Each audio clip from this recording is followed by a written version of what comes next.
오늘 우리에게 주신 하나님의 말씀은 누가복음 2장 25절에서 33절까지입니다. 하나님의 말씀입니다. 예루살렘에 시므온이라 하는 사람이 있으니 이 사람은 의롭고 경건하여 이스라엘의 위로를 기다리는 자라. 성령이 그 위에 계시더라. 그가 주의 그리스도를 보기 전에는 죽지 아니하리라 하는 성령의 지시를 받았더니 성령의 감동으로 성전에 들어가매 마침 부모가 율법의 관례대로 행하고자 하여 그 아기 예수를 데리고 오는지라. 시므온이 아기를 안고 하나님을 찬송하여 이르되 주제여 이제는 말씀하신 대로 종을 평안히 놓아 주시는도다. 내 눈이 주의 구원을 보았사오니 이는 만민 앞에 예비하신 것이요 이방을 비추는 빛이요 주의 백성 이스라엘의 영광이니이다 하니 그의 부모가 그에 대한 말들을 놀랍게 여기더라. 아멘. 옆에 계신 분들과 함께 인사 나누겠습니다. 예수님이 우리의 왕으로 오십니다. 예수님이 우리의 왕으로 오십니다. 우리 한번 기다려 보십시다. 예수님이 우리 가운데 어떤 은혜의 역사로 임하실는지 한번 기대하면서 기다리면서 우리 나아가시면 좋겠습니다. 여러분 뭘 기다리고 계십니까? 어디에서 기다리고 계십니까? 뭘 기다리든 어디에서 기다리든 한번 기다려 보십시다. 예수님이 거기로 임하시면 거기 속에서 우리가 안고 있는 문제가 해결될 줄 믿습니다. 거기 속에서 우리가 간절하게 기다리고 있던 그것이 하나님의 응답으로 우리에게 주어질 줄 믿습니다. 기다리는 자에게 기다리는 그 기도 제목 위에 하나님께서 선한 응답으로 우리와 함께 해주실 줄 믿습니다.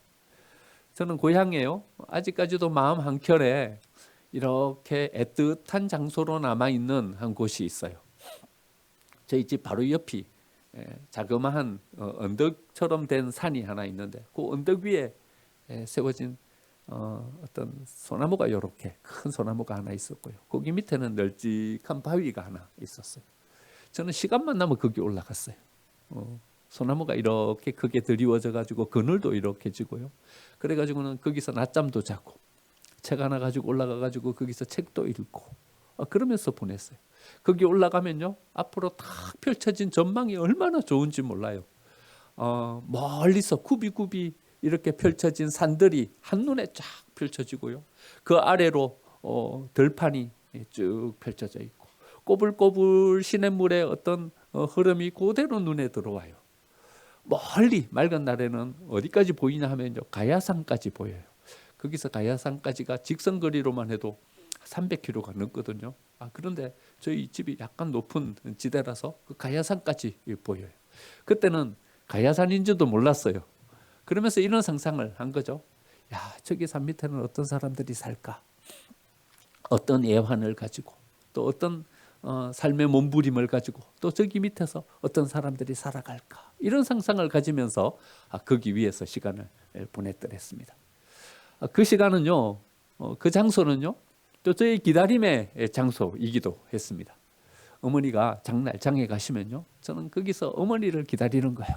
어머니가 돌아오시기를 간절하게 기다려요.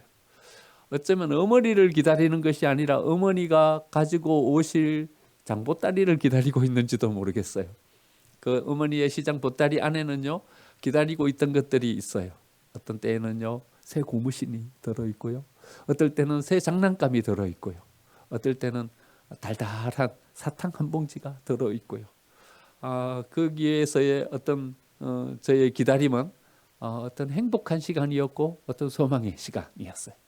초등학교 5학년 때는요 저희 아버지를 간절하게 기다렸어요.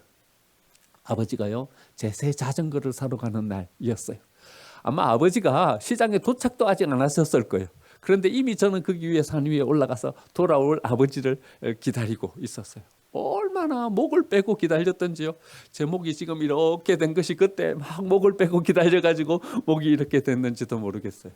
간절하게 아버지를 기다렸어요. 사춘기가 되었을 때는요 이런 기대를 가지고 기다렸어요. 나는 어떤 사람들과 함께 할까? 나는 어디 가서 어디서 살까? 거기서 바라보면요 굽이굽이 산 넘어 저 멀리까지 다 보이는 거예요. 나는 어디서 살아가게 될까? 누구랑 같이 살까? 또 사춘기니까요. 이런 생각도 하는 거예요. 나는 누구와 결혼해서 살까? 그 바로 옆에 현숙이랑 결혼할지는 꿈에도 생각지도 못하고요. 나는 누구랑 결혼해서 살까? 이런 어떤 기대를 가지고 기다렸던 장소, 그 애틋한 장소가 저한테는 있습니다. 여러분들은 무엇을 기다리면서 지금 살아가고 계십니까? 우리는 이런 것들을 기다립니다. 우리의 자녀들이 이 세상 가운데 행복하게 잘 살았으면 좋겠다. 소박하지만 우리 이런 꿈을 꾸면서 기다립니다. 우리 배우자들의 인격이 좀 더 성숙해져 가지고 나를 좀 더 사랑해 주면 좋겠다 하는 어떤 그런 기다림을 가지고 있습니다. 우리 가족들이 좀 더 건강하고 좀 더 행복한 삶을 살아갔으면 좋겠다 하는 그런 기다림을 가집니다. 내가 이루고 있는 이 사업들이 좀 더 풍성해지고 좀 더 발전된 모습으로 세워졌으면 좋겠다. 그런 기다림이 있습니다. 저에게도 이런 기다림이 있습니다. 우리 교회가 유지하기에 급급한 교회가 아니라 이제는 쓰임받는 교회로 세워졌으면 좋겠다. 교회가 좀 안 하면요, 유지하기에 급급한 그런 교회로 전락해버려요. 이제는 좀 쓰임받았으면 좋겠다. 하나님께서 우리에게 어떤 일을 맡겨주시면 어떤 일도 해낼 수 있는 그런 교회로 세워졌으면 좋겠다 하는 어떤 그런 기다림을 가지고 있습니다. 하지만 하나님은 때로는요, 우리에게 더 근본적인 기다림을 가지고 기다리라고 말씀하실 때가 있습니다. 우리의 삶의 그 모든 것들을 이루는 근본입니다. 우리가 살아가는 모든 삶의 뿌리입니다. 그 근본적인 부분에 대한 어떤 회복과 새롭게 세워짐을 기다리라고 우리에게 요청하실 때가 있는 것입니다. 이스라엘 백성들에게 요구하시는 기다림이 바로 이 기다림이었습니다. 출애굽하고 난 다음에 이스라엘 백성들은요, 점점 강성해지기 시작했어요. 사사시대의 혼란함을 겪었지만은요, 왕들이 세워지기 시작하면서 나라는 더 굳세워져 갔어요.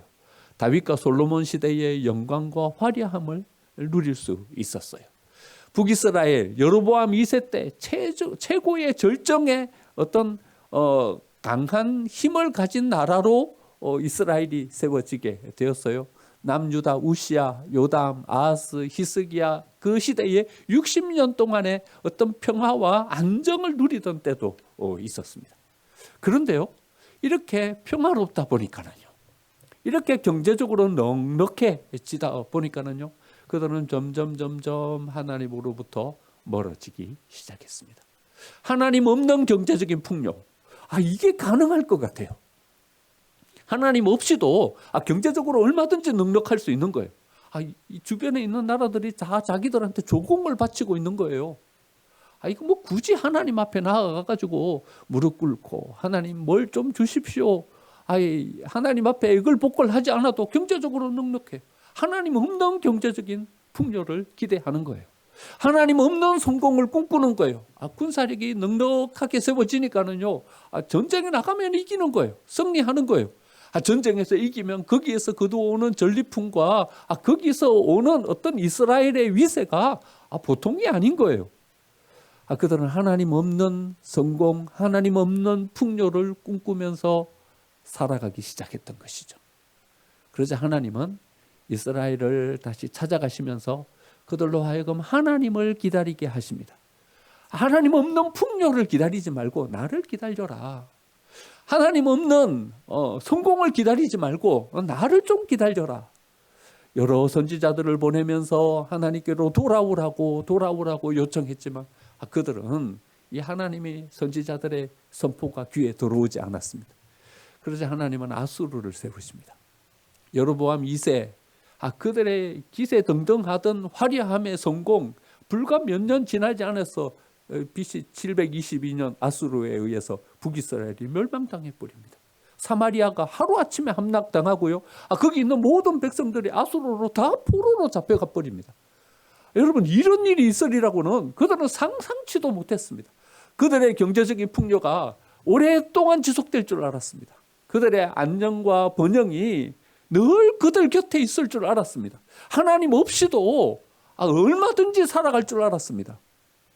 그런데 하나님께서 잠시 눈을 돌리자 사마리아가 하루아침에 함락되어 버리고 맙니다. 아수르 사네립은요 예루살렘도 포위해버립니다. 18만 대군이 예루살렘을 포위해버렸으니요. 여러분 몇 겹으로 포위했는지 모릅니다. 아무것도 예루살렘으로 들어갈 수가 없습니다. 이제는 예루살렘은 꼼짝없이 함락된 성이나 다름이 없었습니다. 항복을 정령하는 문사를 히스기야에게 보냅니다. 하지만 히스기야는 기도의 사람이었습니다. 거기에는 이사야가 있었습니다. 항복을 정령하는 문서를 하나님의 전 앞에 펴놓고 모든 백성들에게 금식을 선포하고 그들은 하나님 앞에 기도하기 시작했습니다. 하나님께 기도하면서 하나님의 은혜를 기다리자 하나님은 그들의 기다림에 하나님의 은혜의 역사로 응답해 주셨습니다. 전염병이 돌았습니다. 18만 대군이 하루아침에 시체로 변해버렸습니다. 사네립이 고향으로 자기 목숨만 겨우 부지해갖고 돌아갔습니다. 이 예루살렘을 정복하는 이 일에 실패하고 난 다음에 아수르는 급격하게 쇠퇴해버리기 시작합니다. 사네립이 돌아갔는데 암살당합니다. 그의 아들 에사라돈이 다시 왕이 되었지만 어린 나이에 왕이 되어가지고 제대로 나라를 이끌어가지 못합니다. 그러자 거기 옆에 있던 바벨론이 금방 세력을 키워서 이 아수르를 침공합니다. 바벨론에 의해서 아수르는 그냥 무너져 내려버리고 말았죠. 이 시기를 틈타서요, 애굽이 점점 다시 독립해서 세워지기 시작합니다. 그러자 이스라엘 백성들의 마음이 혹 바뀌어버린 거예요. 야, 우리가 아수르에게 이래 당하고 바벨론이 그 뒤를 이어서 일어났는데 우리가 저 사람들을 의지하면서 나아가면 우리가 어찌 우리를 세우겠냐. 우리가 믿을 이는 애굽밖에 없다. 애굽으로 나아가는 거예요. 여러분 조금 전에 뭘 우리가 경험했습니까? 기도했더니 하나님께서 은혜를 베풀어 주셨잖아요. 여러분 아수르 제국이 정복 못한 나라는 남유다 한 나라밖에 없어요. 밑에 저 이집트까지 모든 나라를 다 정복했어요. 정복 못한 나라는 조그마한 경상북도보다 더 작은 이 유다 이 나라밖에 정복을 못한 거예요. 하나님께서 지켜주시는 은혜를 체험했잖아요. 하나님이 지켜주시면 어떻게 되는지를 그들이 눈으로 봤잖아요. 아니 그 거대 제국 아수르가 하루아침에 무너져 내릴 줄 누가 알았어요? 그런데 기도했더니요 하나님께서 그 거대 제국 아수르를 무너뜨려 버리시지 않습니까? 이 은혜를 체험했는데도 불구하고 그들은요 조금의 경제적인 안정과 평화를 되찾자 그들은 금방 하나님을 떠나서 누구를 향해서 나아가냐 하면 애굽을 향해서 나아갑니다.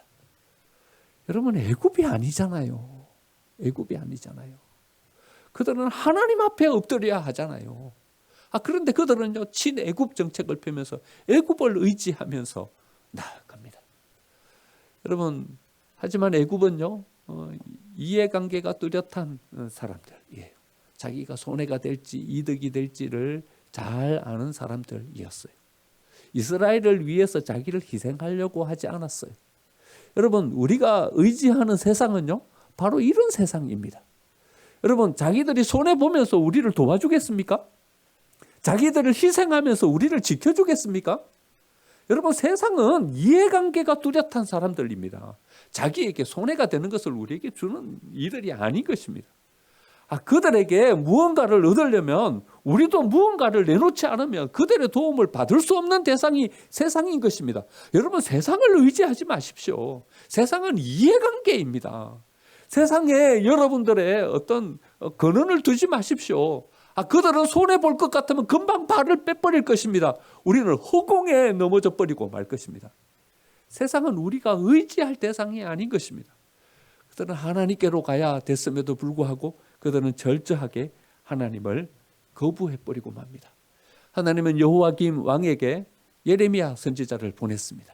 하지만 예레미야 선지자가 주는 그 말씀을 여호야김 왕은 받아들이질 않습니다. 예레미야 36장 23절 이렇게 이야기합니다. 여우디가 서너 쪽을 낭독하면 왕이 면도칼로 그것을 연하여 베어 화로불에 던져 두루마리를 모두 태웠더라. 아니 하나님의 말씀이 그에게 선포됐는데 여호야김 왕이 어떤 결정을 가지고 이제 나라를 세워가야 되지 않습니까? 말씀이 낭독되면 가지고 와라. 면도칼로 잘라서 화로불에 던져 태우는 거예요.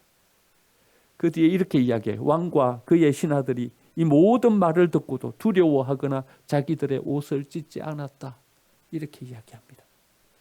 야, 말씀으로 상황이 바뀌냐? 기도한다고 이게 이 어려운 상황이 세워지냐? 야, 말씀으로, 기도로, 신앙으로 될 것 같으면 상황이 이렇게 왔겠냐? 여호야김 왕은 기도를 선택하지 않고 말씀을 선택하지 않고 그들은 애굽을 선택해서 나아가 버리고 만 것입니다. 여러분, 우리가 어려움 속에 직면했을 때 여러분, 기도를 선택하고서 거기 속에서 하나님이 주신 은혜를 한 번은 체험해야 합니다. 그리고 체험한 그 은혜를 우리의 마음 가운데 꼭 간직하고 우리는 그것을 잊어버리면 안 됩니다. 여러분, 히스기야 왕이 이사야가 금식을 선포하고 기도하면서 됐잖아요. 아수르가 18만 대군을 이끌고 그들을 겹겹이 애워쌌지만 하나님이 그들의 털끝 하나 건드리지 못하게 지켜주셨잖아요. 모든 나라들은 다 멸망당했지만 유다는 멸망당하지 않도록 보호해 주셨잖아요. 불과 몇 년 전에 그것을 경험하고 섰는데도 불구하고 그들은 이것을 까마득하게 잊어버리고 애굽으로 나아가 버리고 말았던 것입니다. 나중 에스겔이 하나님 앞에 질문합니다. 하나님의 백성들을 왜 멸망시키셨습니까?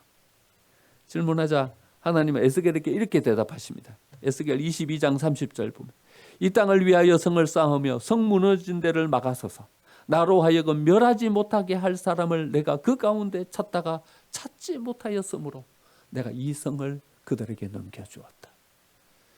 BC 586년 바벨론에 의해서 남유다도 멸망당해 버리고 맙니다. 그렇게 멸망당한 이스라엘은 1948년도 다시 이스라엘이 재건되기까지 2000년이 넘는 기간 동안 나라 없는 백성으로 2500년이 되는 기간 동안 나라 없는 백성으로 살아가고 맙니다. 여러분, 우리가 뭘 기다려야 하는지, 우리가 어디서 무엇부터 회복해야 하는지 여러분, 이 말씀을 통해서 우리는 깨달아 알 수 있어야 하는 것입니다. 그리고는 하나님은 이스라엘 백성들에게 이 과제를 주고 계시는 것입니다. 바벨론이 페르시아에 의해서 무너지게 됩니다. 하지만 페르시아는 또 헬라에 의해서 또 무너지고 헬라 제국이 형성되게 됩니다. 헬라 제국이 형성된 이 시기에 하나님은 이스라엘 백성들에게 아무런 응답도 주시지 않는 침묵의 기간이 주어집니다. 잠깐 동안 이스라엘 백성들이 회복해서 섰던 때가 있었습니다. 느헤미야에 의해서 성벽이 다시 재건되고요. 학계 스룹바벨 총독에 의해서 하나님의 성전이 다시 세워지는 이런 기간을 잠깐 경험하게 돼요. 신앙이 세워지는 듯 했어요. 근데 말라기 선지자들을 보면요, 하나님의 속에 일끓는 어떤 하나님의 심정이 말라기 선지자들을 통해서 이스라엘 백성들에게 전달돼요. 말라기 1장 8절에 보면요, 만군의 여호와가 이르노라 너희가 눈먼 희생 제물을 바치는 것이 어찌 악하지 아니하며 저는 것 병든 것 드리는 것이 어찌 악하지 아니하냐. 이제 그것을 너희 총독에게 드려보라. 그가 너를 기뻐하겠으며 너를 받아주겠느냐. 여러분, 회복하여선 이스라엘 백성들의 신앙의 수준이 이 정도였어요. 하나님 앞에 드리는 제물 어떤 것 가지고 왔냐 하면요, 병든 것, 눈먼 것, 자기네들이 쓸데없는 것, 이런 것 하나님 앞에 가지고 와서 드렸어요. 여러분, 이 이스라엘 백성들의 어떤 신앙의 모습이 우리의 신앙 모습 같지 않습니까? 수많은 세상 속에서의 풍파와 시련을 겪고 서지만 도무지 하나님 앞에 나아가지 못하고 그 신앙의 근본을 회복하지 못하고 있는 우리들요. 우리가 어디서 무엇부터 회복해야 되는지 도대체 감도 못 잡고 있는 우리들의 신앙의 모습, 이 모습이 이 백성들 앞에 이렇게 비춰지지 않습니까? 지난 30일 날 일간지 신문에 이런 기사를 봤어요. 법정 예절 이대로 계속 해야 되는가 이러면서 일간지 기사가 나왔어요. 혹시 여러분들 이 기사를 보신 분들 있을지도 모르겠습니다. 기사의 내용을 요약해 보면요, 지금도 재판이 이루어지는 법정에서는요, 팔을 이렇게 끼고 앉아서 방청을 못해요. 만약에 이렇게 팔을 끼고 방청을 하고 있으면요, 경위가 금방 가고 팔짱 빨리 풀으라고 이렇게 팔짱 못 낍니다. 법정 안에서. 다리를 꼬고 앉는 것은요, 상상도 못해요. 여러분, 다리 꼬고 앉으면 퇴장당합니다. 경기가 와갖고 나가라고 내쫓습니다. 핸드폰을 꺼내 드는 거요? 이거는 더 상상도 못할 일입니다. 핸드폰 벨이 울렸다. 대번 내쫓깁니다. 그러면서 이렇게 이야기하는 거예요. 그 신문에서. 법정 예절이 너무 과한 것 아니냐. 팔짱도 못 끼고 다리도 못 꼬고 핸드폰을 못 꺼내보는 것은 뭐 이게 당연한 거고, 심지어는요, 판사가 등장할 때는 모두 다 기립해야 돼요. 그런데요, 이 법조인들의 주장은 단호합니다. 어떻게 단호하냐면요, 한 사람의 운명이 결정되는 신성한 법정인데 이 정도 예의는 갖춰야 되지 않냐, 이렇게 이야기합니다. 그러면서 앞으로도 계속 그래 할 거랍니다. 법정에서는 팔짱 못 낍니다. 다리 못 꼽니다. 핸드폰 못 꺼냅니다. 모자 못 씁니다. 우리가 하나님 앞에 예배 드리는 뭐 이것들을 한번 생각해 보면요, 우리는 오히려 더 자유롭고 우리는 오히려 더 하나님 앞에 어떤 태도와 자세가 이래도 되나 싶은 어떤 그런 생각이 드는 것입니다. 여기 모자 쓰신 분들이 계시는데 그 모자 쓰시는 분들 때문에 그러는 건 아닌데 어쩔 수 없이 쓰시는 거 제가 다 알아요. 이거 하나님 앞에 뭐 이것은 잘못됐다 뭐 이렇게 말씀드리는 건 아니에요. 아니, 모자를 이렇게 삐뚤하게 이래 쓰고 오는 그런 모자들 말이죠. 그냥 이렇게 자기들의 어떤 그것을 이렇게 가리려고 쓰고 하는 그런 것들 말이죠. 그런 것들도 허용되지 않습니다. 그런데 우리는 하나님 앞에 예배하면서 어쩌면 한순간에 우리의 인생을 좌우하는 것이 아니라 우리의 인생의 근본의 모든 것들을 좌우할 하나님 앞에 우리가 서는데 말입니다. 어쩌면 우리가 죽어서 우리가 영생을 얻게 될 우리의 인생에 이 세상 속에서의 인생뿐만 아니라 우리가 영원히 살아가게 될 우리의 인생을 결정하실 하나님 앞에서는 예배의 자리에서 말입니다. 우리는 어쩌면 너무나도 불손한 태도로 하나님 앞에 예배하고 있는 것은 아닌가. 그 기사를 읽으면서 그런 생각을 해보게 되었습니다. 그러면서 말씀을 준비하면서 말라기 선지자 이 말이 우리의 마음 가운데, 제 마음 가운데 이렇게 남았습니다.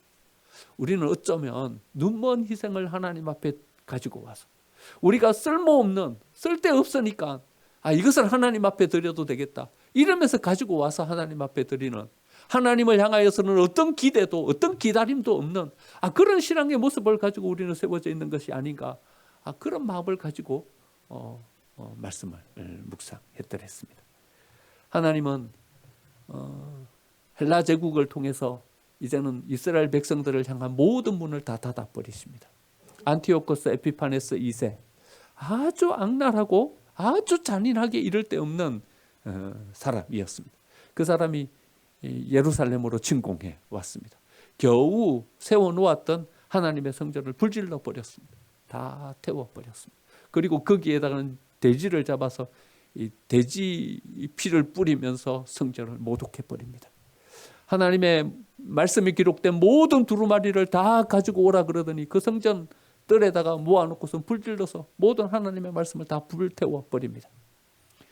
하나님의 예배를 주관하는 제사장들, 그 제사장들에게 어떤 선한 어떤 것을 베풀어 줄 요량으로 그들을 부르는 척 하더니 다 모아놓고서는 거기서 무참하게 살해해 버렸습니다.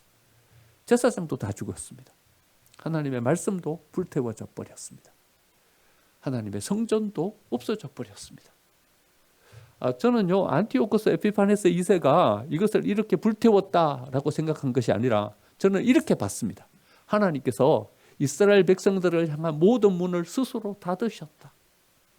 하나님 스스로 하나님의 임재의 상징인 하나님의 성전 불태우시고 그들에게 허락해 주신 하나님의 말씀 없애버리고 그들과 하나님 사이에 모든 것들을 중재하는 제사장들 다 죽여버리고 이제는 선을 다 그어버리고 더 이상 이 백성들에게 나아가지 않겠다. 어떤 응답도 주지 않겠다.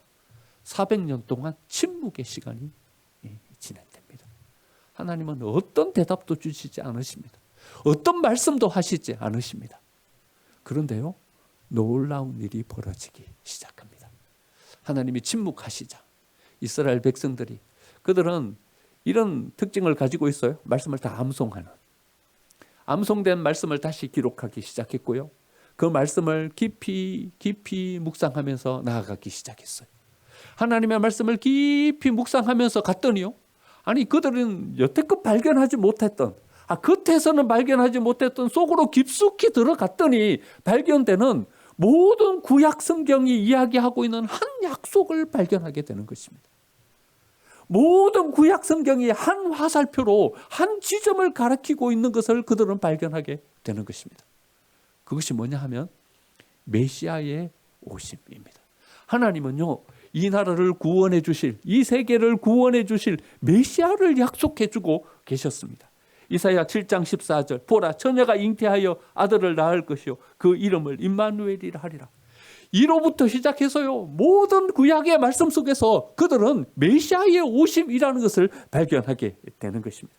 그리고는 그들은 간절한 마음으로 다시 오실 하나님께서 은혜를 베풀어 주실 그 메시아를 간절하게 기다리고 있는 것입니다.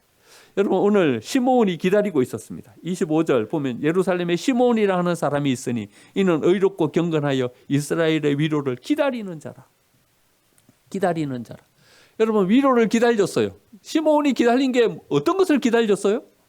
하나님이 다시 그들에게 응답해 주실, 그들에게 약속해 주실 그 메시아의 오심, 그 위로를 기다리고 있었던 거예요.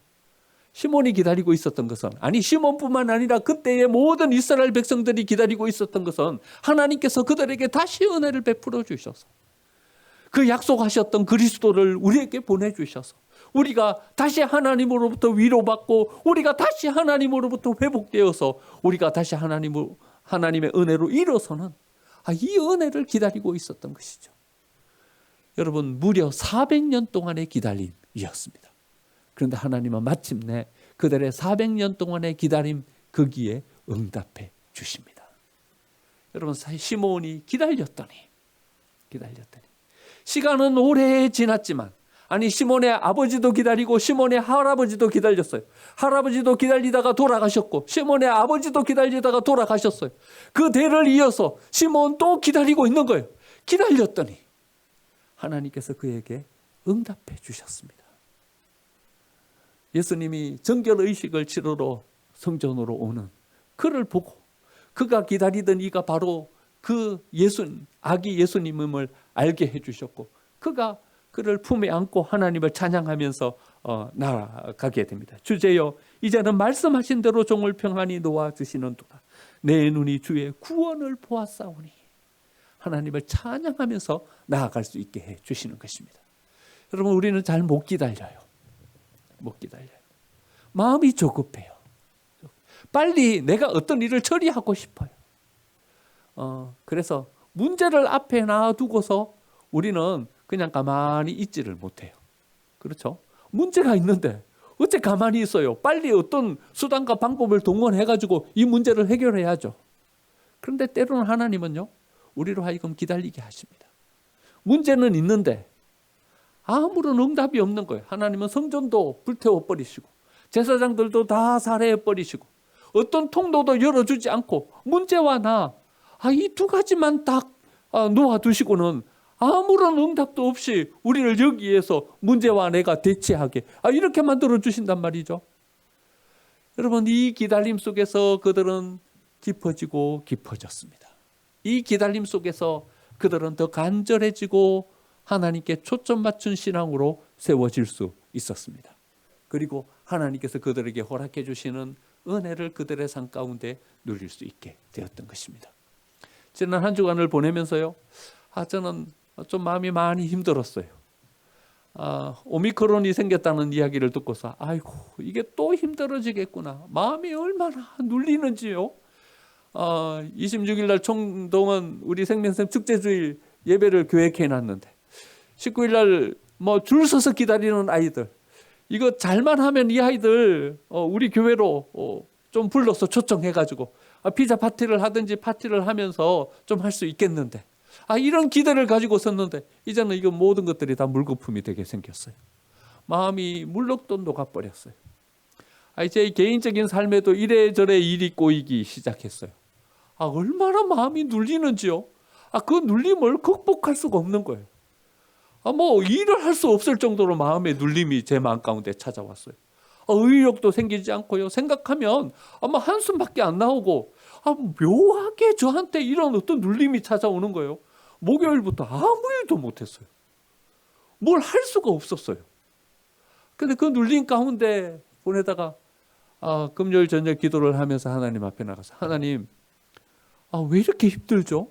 왜 이렇게 힘들죠? 왜 이렇게 눌림 속에서 제가 이렇게 무기력하고 아무것도 할 수 없게 되죠?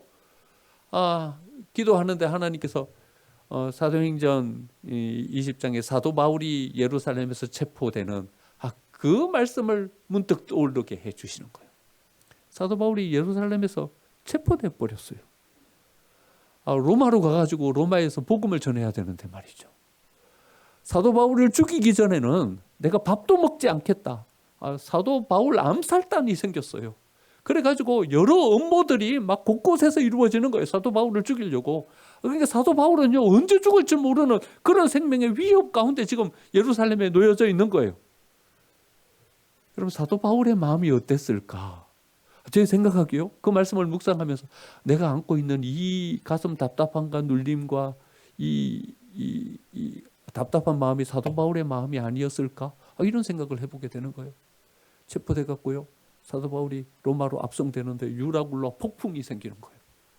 유라굴라 폭풍이 생겨가지고요, 가는 길을 막아서 배가 파손해 버렸어요.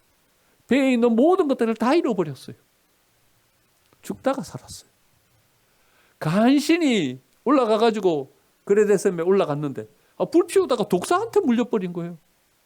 사람들은 다 그래 생각했어요. 저 사람이 물에서는 건짐을 받았지만 여기서는 죽는구나. 왜냐하면요, 그 주위에 그 섬에 있는 사람들은 그 독사가 어떤 독사인 줄 알았어요. 물리면 죽는 거예요. 그런데 하나님 저한테 이런 질문을 하시는 거예요. 사도 바울이 죽었냐? 사도 바울이 죽었냐? 저한테. 사도 바울이 로마에 못 갔냐? 저한테 질문하시는 거예요. 사도 바울이 가졌던 로마서에 기록된, 갈라디아서에서 기록된 그 복음의 그 근본, 기반, 그것이 로마 교회에서 다시 교회의 기반이 되어가지고 기초가 되어갖고 못 세워졌냐? 사도 바울이 이때나 거기서요, 그 복음의 어떤 기초를 가지고 로마의 교회를 세워갈 수 있었거든요. 상황은 너무나도 어려웠어요. 유라굴라 폭풍이 생기고 자기를 죽이려고 했던 암살단들이 자기 주위에 포진해 있고요. 하지만 그 어느 곳도 사도 바울이 나아가는 길을 막지 못했어요. 하나님이 그 가운데 임재해서 그를 인도하시고 그를 지켜주시니까 지킴 받을 수 있었고요. 그가 꿈꾸었던 모든 일들은 다 완성시킬 수 있었던 것입니다. 우리가 기다리는 것은 이 하나님의 은혜를 기다리는 것입니다. 유라굴라 폭풍이 잔잔해지는 것을 기다리는 것이 아니라 유라굴라 그 폭풍 가운데서도 우리를 지켜주시는 그 하나님의 은혜를 기다리는 것입니다. 이 암살단들이 마음을 고쳐먹고 이제는 사도 바울을 죽이면 안 되겠다, 이 마음의 변화를 기다리는 것이 아니라 그들이 어떠한 교묘한 술수를 가지고 사도 바울에게 나온다 할지라도 하나님이 사도 바울을 꼭 붙잡고 계시면 그들의 어떤 술수도 무용지물로 변해버리는 이런 하나님의 은혜를 우리는 기다리고 있는 것입니다. 더 근본적인요, 우리 속에 하나님께서 권세를 허락해 주시고 은혜를 허락해 주셔서 세상이 감당치 못할 하나님의 사람으로 우리가 세움받는 이 은혜를 기다리는 것입니다. 겨우 유지하는 삶이 아니라 이제는 쓰임받는 삶으로요, 겨우 유지하는 교회가 아니라 이제는 쓰임받는 교회로 세워지게 되는 이 하나님의 은혜를 기다리는 것입니다. 이 하나님의 은혜가 우리에게 임할 때 우리는 그 하나님께서 공급해 주시는 그 은혜로 우리의 삶을 복되게 세워가게 될 줄 믿습니다. 우리의 기다림은 여기에 있는 것이고요, 여기에서의 기다림을 통해서 그 공급의 하나님의 은혜를 누리고 우리의 삶을 다시 근본적으로 세워가고 하나님의 더 큰 은혜를 누릴 수 있는 대림절을 보내는 저와 여러분의 삶이 되시기를 간절히 축원드립니다. 아멘.